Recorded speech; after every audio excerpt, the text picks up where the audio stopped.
How many vehicles would you say can you find that are selling at or right around MSRP? Now, set aside the fact that they may be priced higher than they used to be, but what about the vehicles that actually are around MSRP that aren't even jacked up above that number like we see a lot? For example, if you're looking at a Ford Maverick, generally speaking, about 20% over sticker.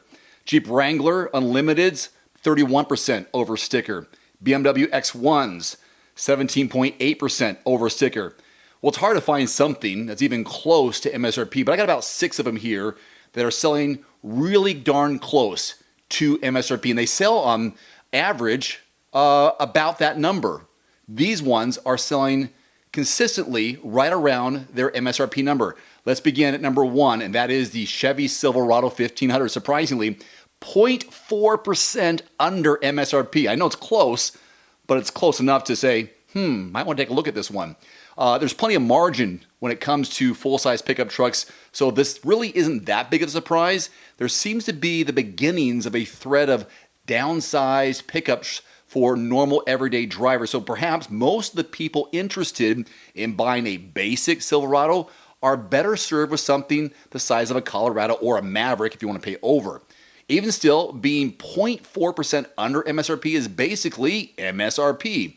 The average Silverado 1500 sold for $51,835 this last few months. Next up, Hyundai Ionic 5, also 0.5% under MSRP.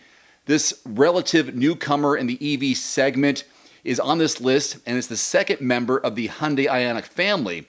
Is this a sign of things to come on finding something at that price range, or is it just a sign that Hyundai likes to wheel and deal?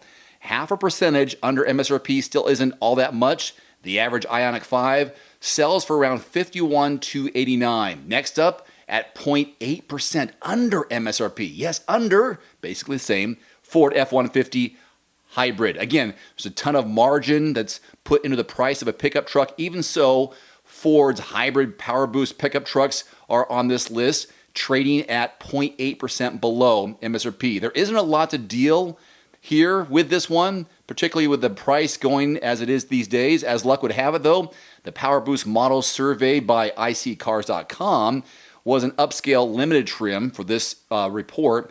This explains why the average price they found was a massive $84,000.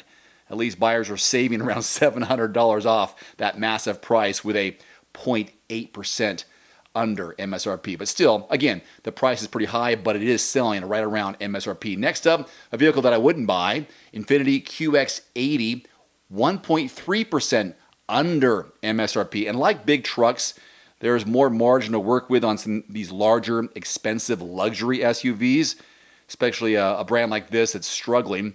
There isn't a lot of demand for those in the first place, so it makes sense that they'd have to be in the discount neighborhood to even sell these. With car demand being what it is during this period, still not much of a discount. The average QX80 sells for just over $81,000. How about the Chrysler Pacifica Hybrid? 1.9% below MSRP. The average Pacifica Hybrid was going home with a new buyer with around $1,000 more in their pocket than the MSRP reflected between June and the previous June. Demand for vans, particularly pricey hybrid vans, is always pretty elastic. Lower the price and you'll sell more, right? The average Chrysler Pacifica Hybrid sells for just under $50,000. So there you go. Only 6 cars regularly sell right around MSRP or a tad under that. If you're in the market for one, want to find a good deal in your area, because there should be some good deals out there, check out quotes.everymandriver.com for the best deals being offered in your area. From qualified dealerships, it's all based on zip codes. If you don't find what you're looking for in your zip code, expand that zip code. Make it a day trip. Go outside your area. Save a few hundred, possibly a few $1,000s on a new or used vehicle. Check out quotes.everymandriver.com. Today's video is brought to you by The Cold Plunge. Use discount code DAVE150 at checkout at thecoldplunge.com. Immediately save $150 off your purchase. That's DAVE150 at thecoldplunge.com. There's also a link below this video. One final note, if you are in the market for a new vehicle soon, great. Connect with your local dealership and price and test drive at least 3 different vehicles. A vehicle's strengths and weaknesses can only be discovered when you are behind the wheel. My reviews can be good, but you need to test drive these yourself. Visit quotes.everymandriver.com, select the make, model, and your zip code, and you'll get invoice pricing in your area on those vehicles. Shop smarter with price quotes at quotes.everymandriver.com. Thanks for watching. Please click subscribe and give us a thumbs up. See you next time.